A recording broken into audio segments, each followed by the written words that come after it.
Ama naming Yahuwah o dakila namin Diyos, pinupurit sinasamba namin, dakila mo pong pangalan. Papasalamat kami sapagkat narito kami, mga lingkod mo, tinipon mo upang muli makipagtipan sa iyo.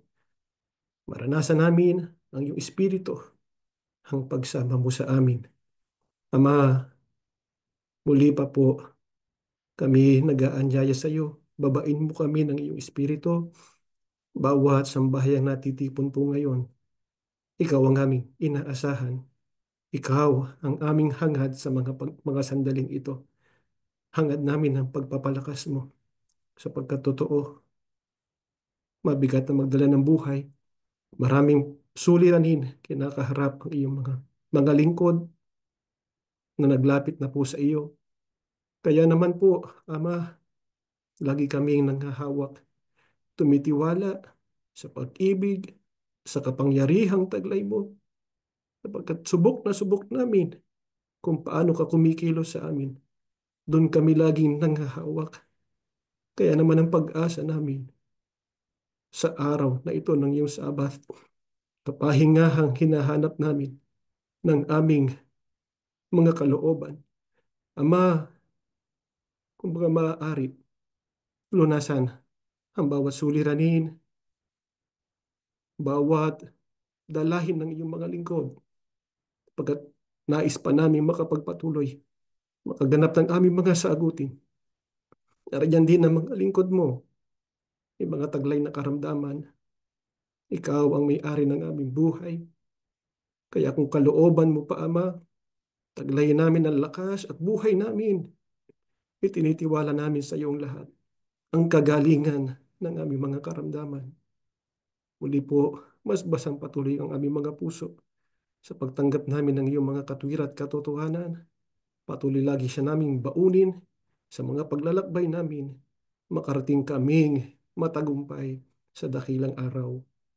Yahushua, Panginoon namin, nananabik kami sa araw ng iyong pagbabalik. Ito ang pinakatampok sa aming buhay. Wala sa mundong ito ang aming kaligayahan. Panginoon, habang kami naghihintay sa araw na iyon, tulungan mo kami. Huwag kaming makalimot. Laging ipukol ang aming mga puso at isipan na darating ka balang araw upang makami mapa sa iyo. At sa ating magpakailan-kailanman. Ama, muli bumabalik kami ng tawag. Hinihiling namin patuloy kaming basbasan ang mga sinimpang handog ng iyong mga alipin at ang bawat kabuhayan ng iyong mga hinirang. Magalang na po namin idinadalangin ang lahat sa pangalan po ng Panginoong Yahushua. Amen.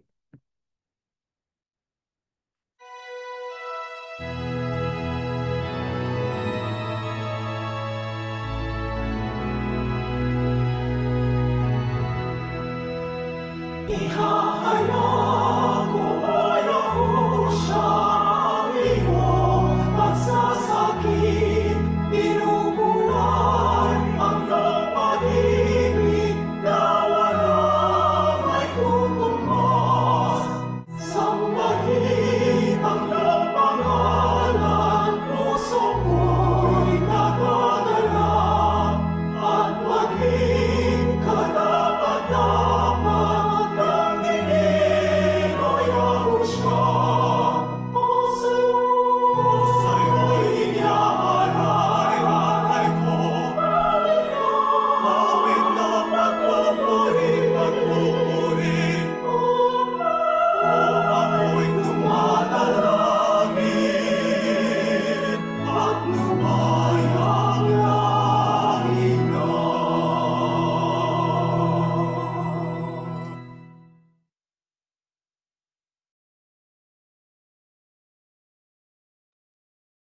Shabbat Shalom po, mga mahal na kapatid. Papasalamat tayo ng napakarami sa Panginoong Yahuwah at Panginoong Yahushua. Muli tayo ay tinipon upang mag-aral ng mga dalisay na nakatotohanan, nakasulat po sa Biblia. Nalalaman natin mga kapatid na ang kadakilaan ng kapangyarihan ng Diyos ay hayag na hayag po sa kaysaysayan ng Biblia. Magmula pa noong panahon ng unang paglikha At kahit hanggang sa mga panahon po natin ngayon, ay namamalas natin ang pambihirang kapangyarihan po ng Diyos. Pero dahil nga po sa tindi at lawak ng kapangyarihan niya, ay napaka-imposible po para sa atin na ito ay ating lubos na maunawaan. Kaya nga kahit po sa pagtingala pa lamang natin sa langit, ay hindi na natin maabot-abot ng ating pangunawa kung paano ba nalikha ng Diyos ang pagkarami-rami mga bituin, planeta sa kalawakan. Kaya ang nagagawa na lamang natin ay mamangha sa kanyang kapangyarihan. At hindi lamang po sa mga malawakang paglikha nahahayag o namamalas ang kapangyarihan ng Diyos. Dahil sino po ba ang hindi mamamangha sa mga milagrong ipinakita niya sa mga unang lingkod niya? Di po ba? Hinati niya yung dagat, pinagkalooban ng mga pangangailangan sa kanilang paglalakbay, at nagpagaling sa mga karamdaman at napakarami pa mga milagro na yan po ay nagpapatunay lamang ng Panginoong Yahuwah ay ang Diyos natin na may kontrol ng lahat ng bagay sa pangmalawakan man o sa kaliit-liitang bagay po ng buhay natin. Nalalaman din natin mga kapatid na ang kapangyarihan po ng Diyos ay hindi lamang po sa hindi lamang po sa paglikha ng mga bagay o pagpapakita ng mga milagro dahil ito po ay may mahalaga ring pinaglalaanan. Kaya bilang mga lingkod ng Diyos, ano po ba ang dapat nating unawain tungkol sa kapangyarihan po ng Diyos? Mag-umpisa tayo ng pagbasa po dito sa Efeso sa 1:19 hanggang 20. Ipinapanalangin ko rin na malaman nyo ang napakadakilang kapangyarihan ng Diyos para sa ating mga sumasampalatay sa Kanya. Ang kapangyarihan ding ito ang ginamit niya nang buhayin niyang muli si Kristo at nang paupuin sa Kanyang kanan sa langit. Ano mga kapatid, ang dapat nating unawain sa kapangyarihan ng Diyos? Na ito pong kapangyarihan ng Diyos ay laan din po para sa atin, sa ating mga sumasampalataya sa Kanya. Atin muna pong pakadamhin to mga kapatid. Hindi po ba? Isang napakalaking biyaya niya para sa atin. Isang napakalaking pribilehyo na yung dakilang kapangyarihan ng Diyos, kung ipinagkaloob to sa mga naunang lingkod niya, inilalaan din po niya ito para sa atin. Gaano daw po ba kadakila yung kapangyarihan ng Diyos? Gaya nga po ng ating nabanggit kanina, siya ang lumikha ng kalangitan at ng mga bagay po dito sa mundo. Ang tanong mga kapatid, kinailangan po ba ng Diyos ng napakahabang panahon o oras para likhain ang mga bagay sa kalangitan at sa mundo? Hindi po eh. Kinailangan lang niya magsalita. At yan, nangalikha na po lahat ng mga bagay. Isipin niyo yun, isang salita lamang mga kapatid. Kaya di talaga natin minsan maiwasan na mamangha talaga sa kapangyarihan po ng ating Panginoong Yahuwah. Ano pa po ang nagawa ng kapangyarihan ng Diyos? Ang sabi sa ating binasa, ang kapangyarihan niya, dahil sa kapangyarihan niya, ay binuhay po niyang muli ang Panginoong Yahusha. Hindi lamang po yan isang kamangha-manghang pangyayari, kundi isa rin po itong napakahalagang sandali para sa ating mga lingkod ng Diyos. Nang dahil po sa kapangyarihan niya, ay naipakita po niya na kahit maging sa kamatayan ay may otoridad po siya. At nabuksan din po niya ang isang pag-asa para sa atin na balang araw tayo ay magtatamo rin po ng buhay na walang hanggan. And tanong natin mga kapatid, bakit po ba ang kapangyarihan ng Diyos ay laan para sa atin ng kanyang mga hinirang?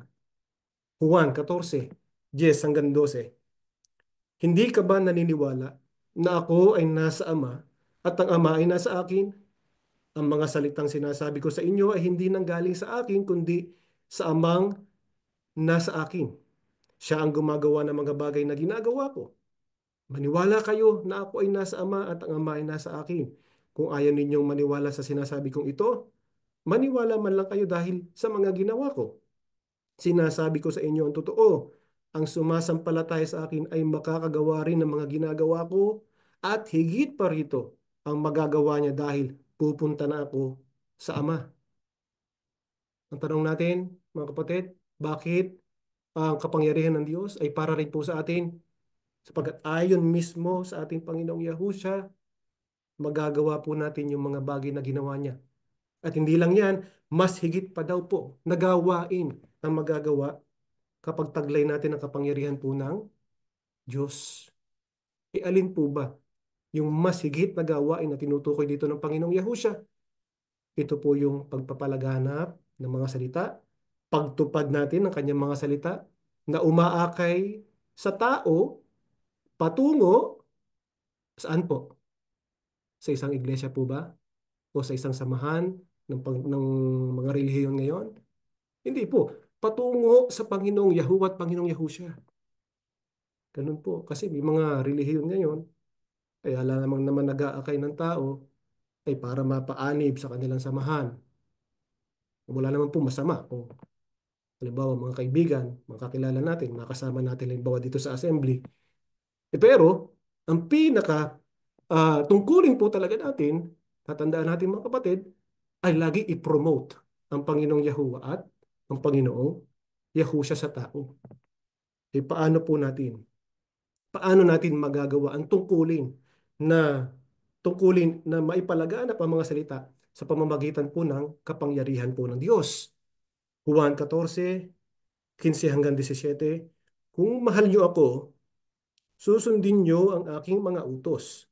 At hihilingin ko sa Ama na bigyan niya kayo ng isang tagatulong na sa inyo magpakailanman. Siya ang banal na espiritu na tagapagturo ng katotohanan. Hindi siya matanggap ng mga taong makamundo dahil hindi siya nakikita o nakikilala ng mga ito.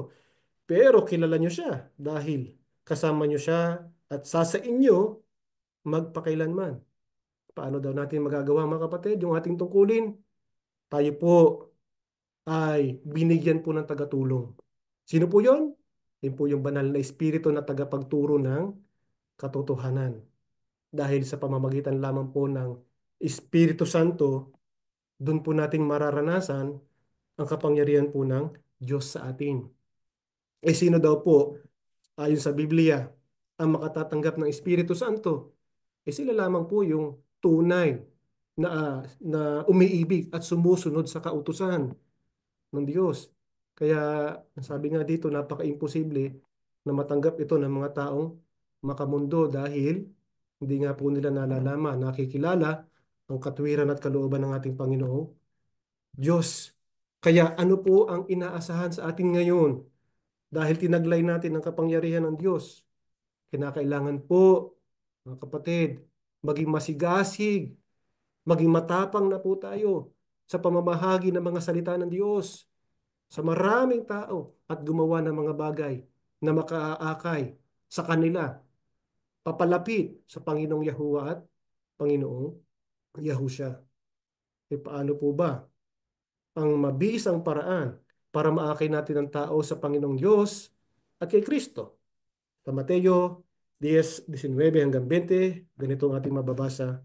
At kapag dinala kayo sa hukuman, huwag kayong mag-alala kung ano ang sasabihin ninyo o kung paano kayo sasagot dahil ibibigay ng Diyos sa inyo sa sandaling iyon ang sasabihin ninyo. Sapagkat hindi kayo ang magsasalita, kundi ang Espiritu ng inyong Ama. Siya ang magsasalita sa pamamagitan ninyo. Paano mga kapatid? Paano tayo magiging mabisa para maakin natin ang tao patungo sa Panginoon Diyos at kay Kristo? Dapat po maging masigasig tayo at matapang sa pamamahagi ng salita kahit nandyan pa po ang banta ng mga kumakaaway. Bakit po? Bakit hindi dapat tayo umurong o matakot? Sapagkat sabi po sa atin ng Biblia, hindi kayo ang magsasalita, kundi ang Espiritu ng Diyos. Sa madaling salita, ang lakas sa taglay po natin, ang lakas ay buhat sa kapangyarihan po ng Diyos. Pero dapat nating tandaan mga kapatid na yung lakas na binabanggit natin dito ay hindi para tayo ay magkaroon lamang ng self-empowerment o yung magmataas po sa iba. Sapagkat meron po mga tao ngayon, opo, bagaman kumikilala rin sila kay Kristo, namamahagi ng mga salita ng Diyos, pero kapag halimbawa may mga taong hindi sumasang-ayon sa kanila, halimbawa kinikriticize sila, ano yung nagiging ugali ng iba? Minsan, naging arrogante po sila. Nagsasalita ng mga salitang masasama. Hindi po dapat tayo masumpungan sa ganyan, mga mahal na kapatid. Dahil ang pagiging masigasig at matapang sa pagsasalita po ng katwiran at kalooban ng Diyos ay hindi naman po yung pagiging arrogante. Iba po yun. Kundi sila po yung mga tao na kahit po batuhin pa ng mga masasakit na salita, ay yung kanilang pagtugon, yung kanilang salita, ang kanilang kilos, ay laging nakabatay pa rin sa kaloob at katwiran ng Diyos. Andun yung pagkukontrol ng sarili. Bakit po napakahalaga na maging masigasig tayo sa pagsasalita ng katotohanan na taglay pa rin ang kababaang loob. Sapagkat mga kapatid, dun po tayo magiging mabisa. Sino po ang katunayan niyan na naging mabisa po sa pagsasalita ng katotohanan?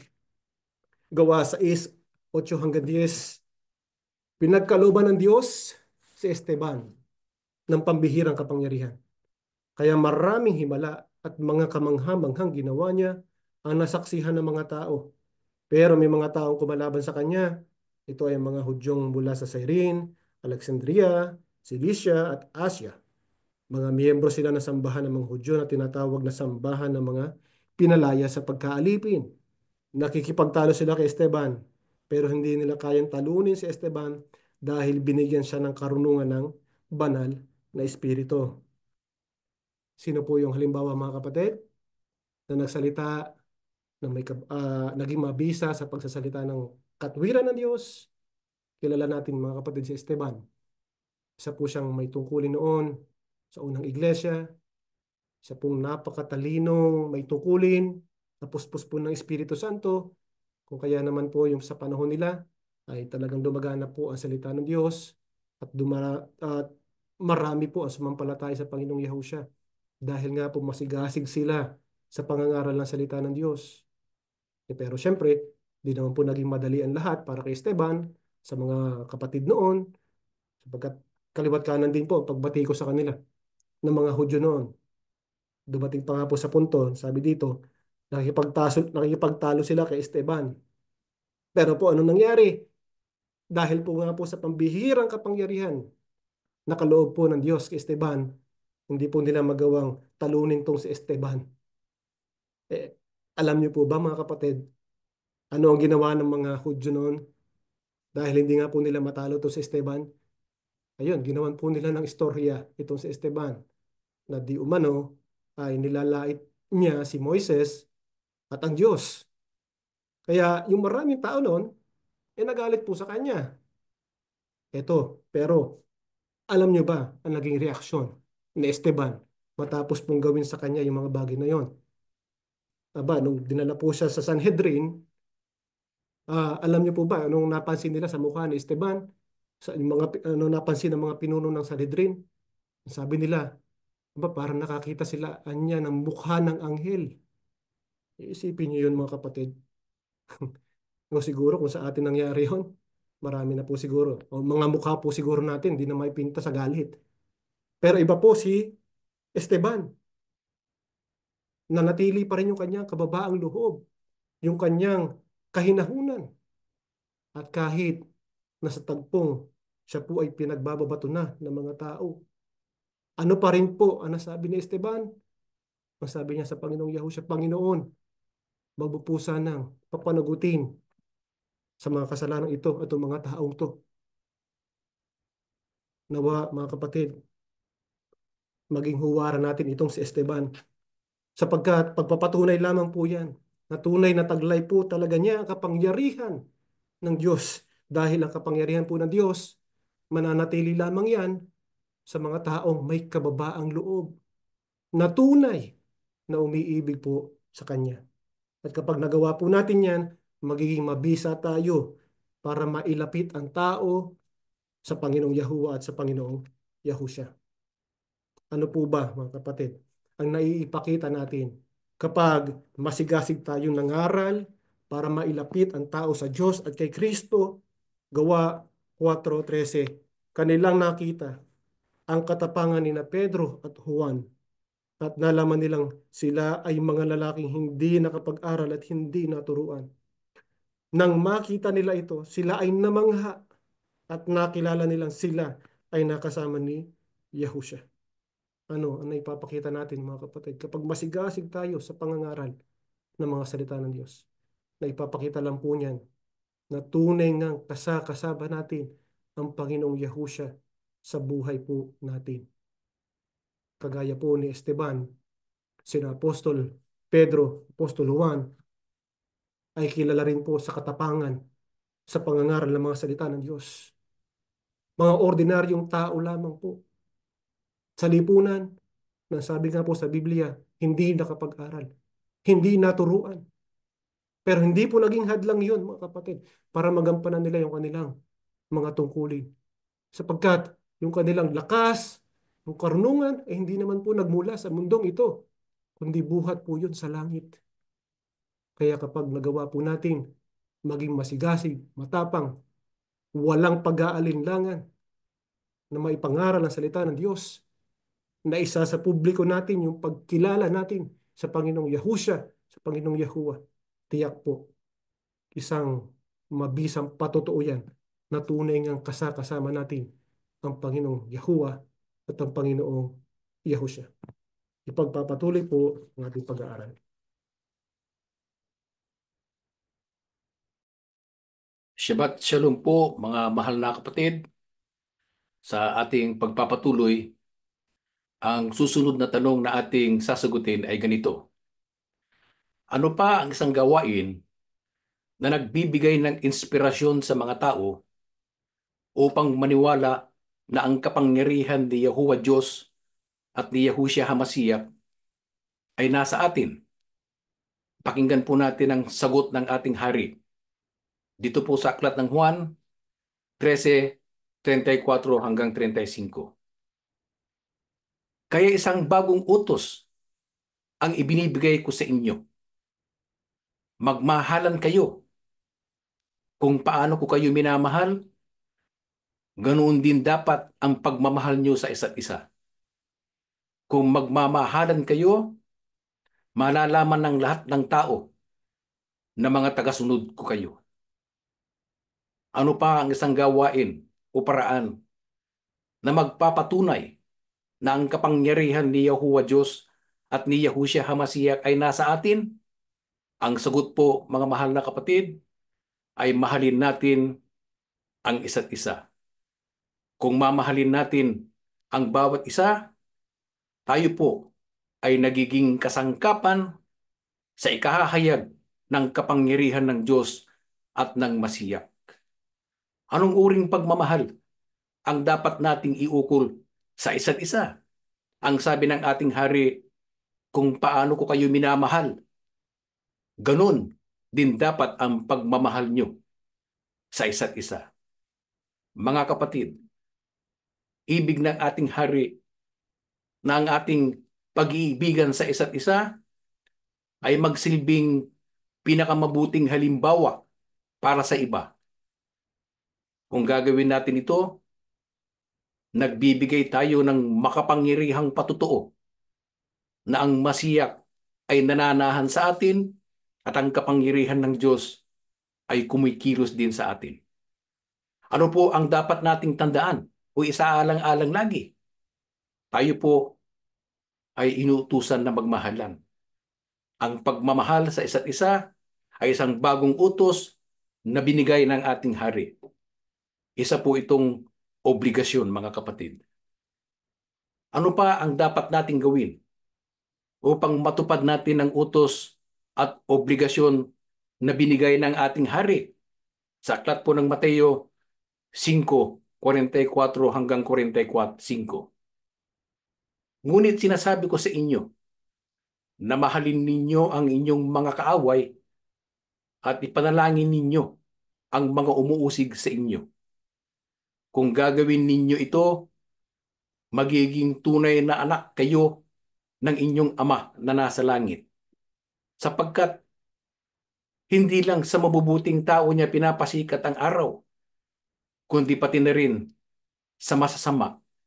At hindi lang ang matutuwid ang binibigyan niya ng ulan, kundi pati na rin ang mga hindi matuwid. Ano pa ang dapat nating gawin upang matupad natin ang utos na binigay ng ating hari? Mahalin po natin ang mga taong kumakaaway sa atin, maging ang mga taong umuusig sa atin. Sa mata ng ating Aba, lahat po ng tao, mabuti o masama, ay pantay-pantay. Bakit po nais ng Aba na mahalin natin maging ang mga taong masasama? Sapagkat nalalaman ng ating Aba na sa pamamagitan ng pagmamahal at mga pananalangin, ang taong masama ay maaaring magbago. Ano po ang napatutunayan natin kung mamahalin natin ang lahat, maging ang mga taong kumakaaway at umuusig sa atin? Napatutunayan po natin na tayo nga ay mga tunay na anak ni Yahuwah Aba.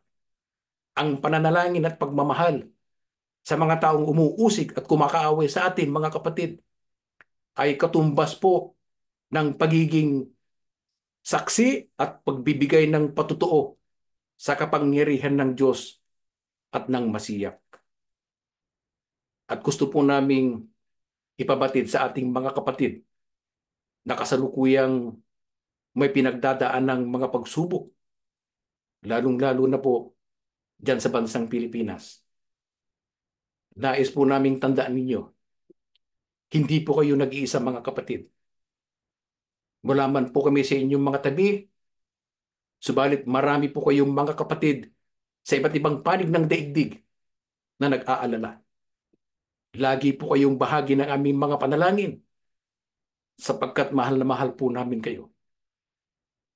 Paano pa po natin magawang magpatotoo na tunay ngang nananahan sa atin ang kapangyarihan ng Diyos at ng ating Masiyak? Sa aklat po ng Hebreo 10:32 hanggang 34. Alalahanin niyo ang nakaraang panahon nung una kayong naliwanagan. Dumaan kayo sa matinding hirap, pero tiniis niyo ito at hindi kayo nadaig.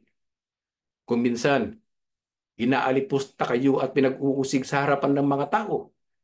At kung minsan na may dinadamayan niyo ang mga kapatid na dumaranas ng ganitong pagsubok. Dinadamayan niyo ang mga kapatid na nakabilanggo at kahit inagawan kayo ng mga ari-arian, tiniis niyo ito ng may kagalakan dahil alam ninyong mayroong kayong mas mabuting kayamanan na hindi mawawala kailanman.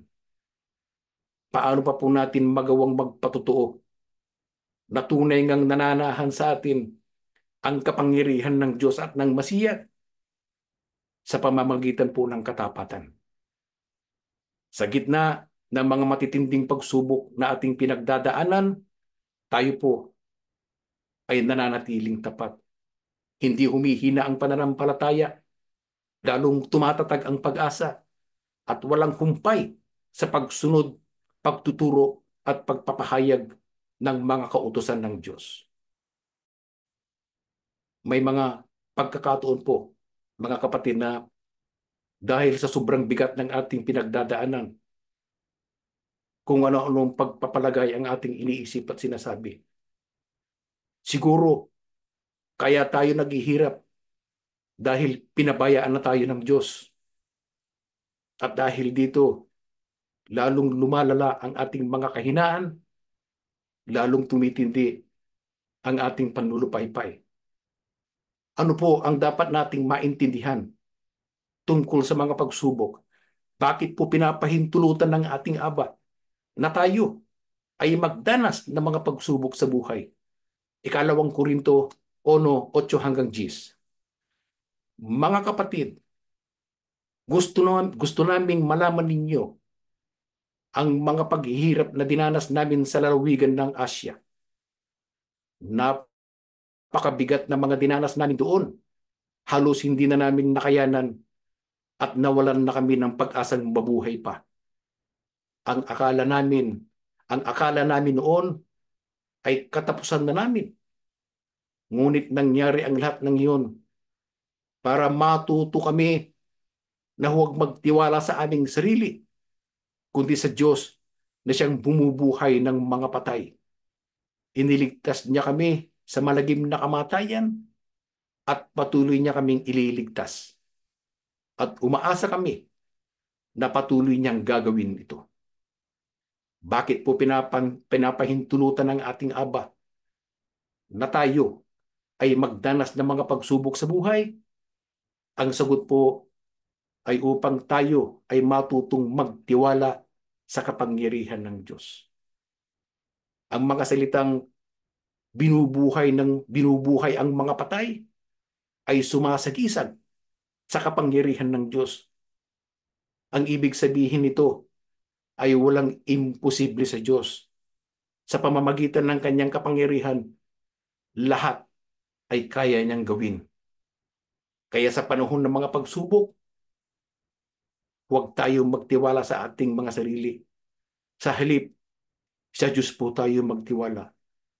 Ang mga pagsubok po, mga kapatid, ay tumutukoy sa mga pagkakataon na kaloob ng Diyos upang isuko nating ganap ang ating pagtitiwala sa Kanya. Ito po ang dapat nating maunawaan at tandaan. Kailan po natin dapat ganap na maranasan ang kapangyarihan ng Diyos at ng ating Masiya? Ikalawang Korinto 12:8 hanggang 10. 3 beses akong nakiusap sa Panginoon na alisin ito sa akin. Ngunit sinabi ng Panginoon sa akin, sapat na sa iyo ang aking biyaya dahil ang kapangyarihan ko'y nakikita sa iyong kahinaan. Kaya buong galak kong ipinagmamalaki ang aking mga kahinaan. Nang sa ganoon ay lagi kong mararanasan ang kapangyarihan ni Kristo. Dahil dito, maligaya ako sa aking kahinaan, sa mga panlalait sa akin, sa mga pasakit, pang-uusig, at sa mga paghihirap alang-alang kay Kristo. Sapagkat kung kailan ako mahina, saka naman ako pinalalakas ng Diyos. Kailan po natin dapat ganap na maranasan ang kapangyarihan ng Diyos at ng ating Masiya? Sa panahon po ng ating kahinaan. Tulad ni Apostol na si Pablo na ang sabi, sapagkat kung kailan ako mahina, saka naman ako pinalalakas ng Diyos. Dapat po ba tayong malungkot kung tayo ay nasa mahina at mahirap na kalagayan? Hindi po. Ang totoo, dapat ipagmalaki pa natin yan. Bakit po? Sapagkat ang pagkilos ng kapangyarihan ng Diyos ay lalong pinaka-kapanipaniwala at ganap na hayag kapag ang tao ay wala nang magagawa sa kanyang sarili dahil sa kainahan. Si Apostol Pablo po ay binigyan ng isang mabigat na pahirap sa katawan. Maaring ito ay mabigat na karamdaman. At 3 beses na nakiusap sa ating Masiya na alisin ito. Subalit inalis po ba ng ating hari ang kanyang taglay na pagpahirap? Hindi po. Bakit po?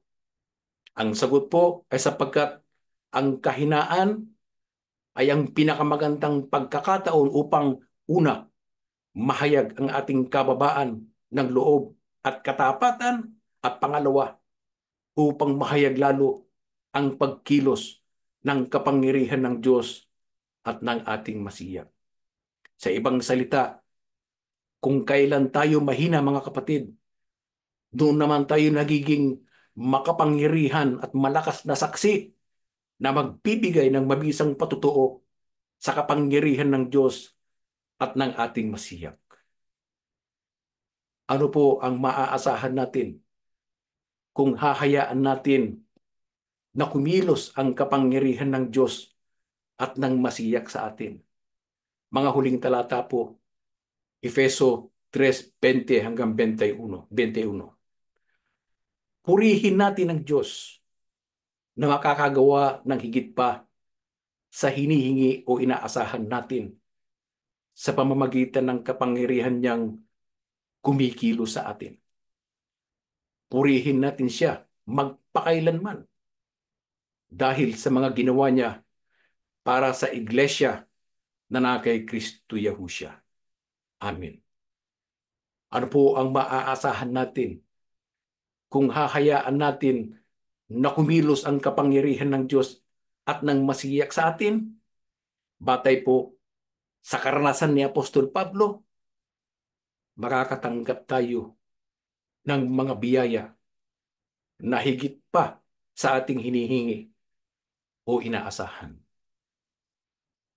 Nakatitiyak po ako, mga kapatid, na bago pa man magsimula ang pagsambag ito, ay nagsagawa na po tayo ng mga pansariling panalangin na nilalaman ang mga kahilingan at mga bagay na ating inaasahan. Sapagkat sa kasulukuyan, marami po sa atin ang may pinagdadaan ng kagipitan at kahirapan gawa ng sunod-sunod na kalamidad at laganap na kaguluhan. Ang iba naman ay may taglay na mabigat na karamdaman at ang Diyos at masiyak na lamang ang kanilang pag-asa. At ang lalong nakakabagabag ng loob ay pag nakikita natin ang ating mga mahal sa buhay na patagong umiiyak dahil sa takot at lungkot at hindi na nila kayang tiisin ang kanilang naoobserbahan at nararanasan. Subalit nariyan po ang ating Aba at ang ating Masiyak na laging nakabantay. Sa pagsambang ito, ngayong araw na itinalaga ng Diyos na banal na Sabat, ang pinakamagandang oras at araw upang buo nating isuko ang ating buhay at ang lahat ng ating kahinaan at pinagdadaanan sa ating Aba at sa ating Masiyak. Magtiwala po tayo at hayaan po nating maghari at kumilos ang kanilang kapangyarihan sa atin. Tumayo po kayo, mga kapatid, at tayo ilalapit sa ating Ama. Ama naming Yahuwah, pagmasdan mo po ang iyong mga lingkod. Ang aming mga puso ay punong-puno po ng pag-asa at pananabik sa pagtawag at paglapit sa iyo. Amen. Salamat po ng maraming-marami sapagkat naroon ka pong lagi sa mga sandali at oras na kailangan ka namin. Amen. Hindi po masusukat at mabibilang ang mga biyayang kaloob mo sa amin. Opo. Kamangha-mangha at kahanga-hanga ang mga pagkilos ng iyong kapangyarihan sa buhay ng iyong mga lingkod. Amen. Purihin ka po, Aba. Luwalhatiin at sambahin ang banal mong pangalang Yahuwah. Amen. At ngayong nakahutunghay ka po sa iyong mga lingkod, nakikiusap po kaming huwag niyo sanang baliwalain ang aming mga taglay na kahinaan. Opo.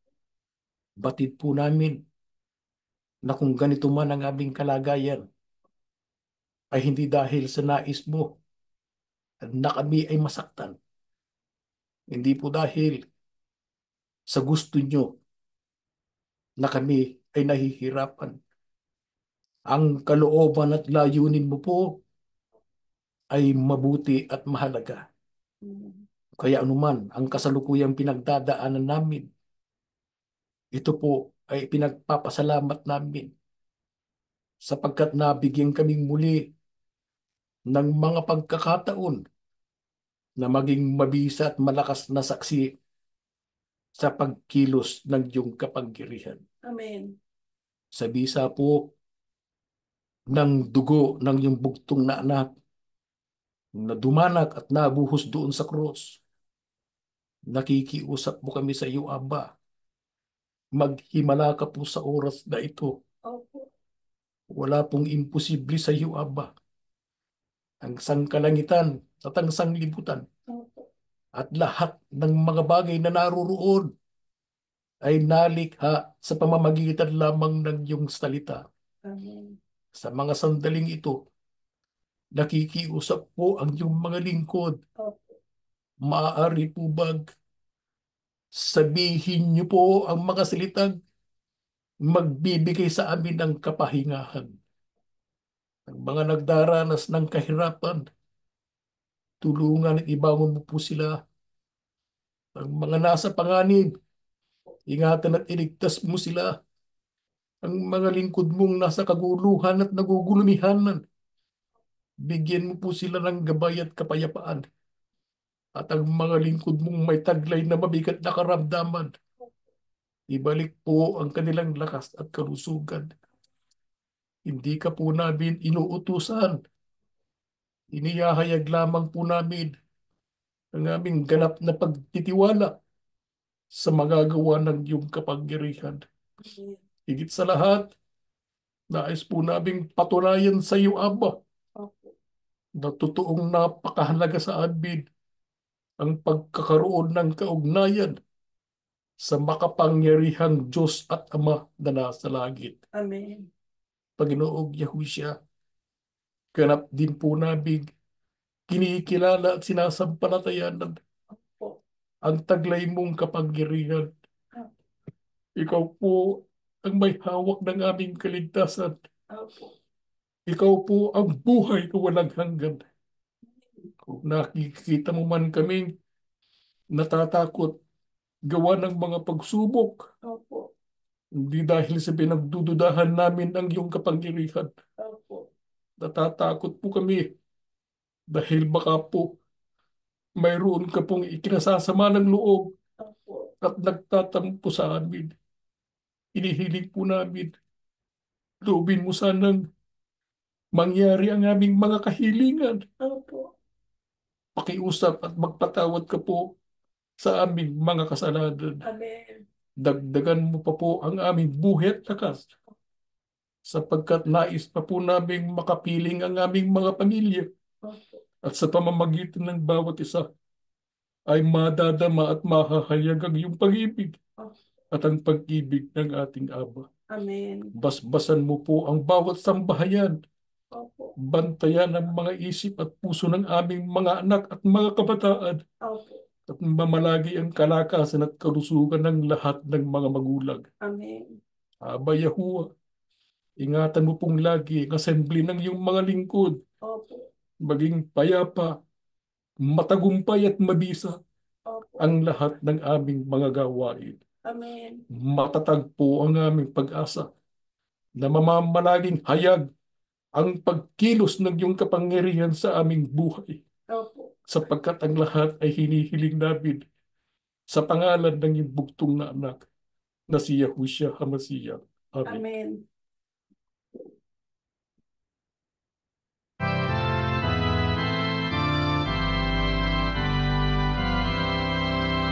Tingin mo'y asyaran, si Yahuwah ay ang alarin, si Yahuwah lamang. Buong puso kaluluwa, at lakas mo siyang mapapamahalin.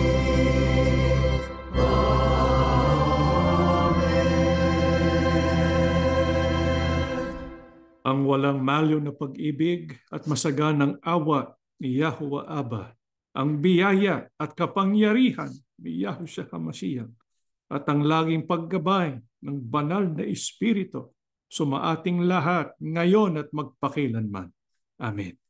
Mga kapatid, konting paalala lang po. Una ay para po sa mga nakatira sa United States ay magkakaroon ng adjustment sa ating oras simula po sa araw ng linggo. Kaya bago tayo matulog ng Sabado ng gabi, i-adjust po natin yung ating clocks 1 hour backward para po maging accurate yung ating oras.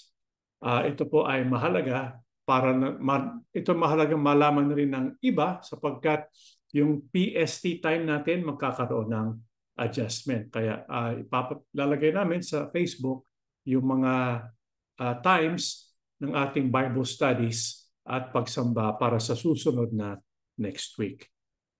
At yung ating children's ministry ay isasagawa po natin November 15 tsaka November 16. Mali po yan, tayo po yan, hindi October. November 15 at November 16, 2024.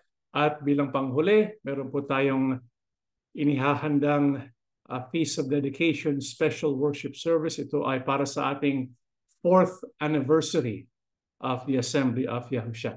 Itong pagsamba ay isasagawa in person sa Fremont, November 30, 2024, 3 p.m. Pacific Standard Time. Pero siyempre ito po ay i-broadcast din via Facebook, Facebook Live tsaka Zoom. Pero sana lahat po tayo ay sa lahat ng mga malalapit ay makasama po tayo in person. At tatapos na po ang ating pagsamba. May Yahuwah Abba and Yahushua HaMashiach bless all of us.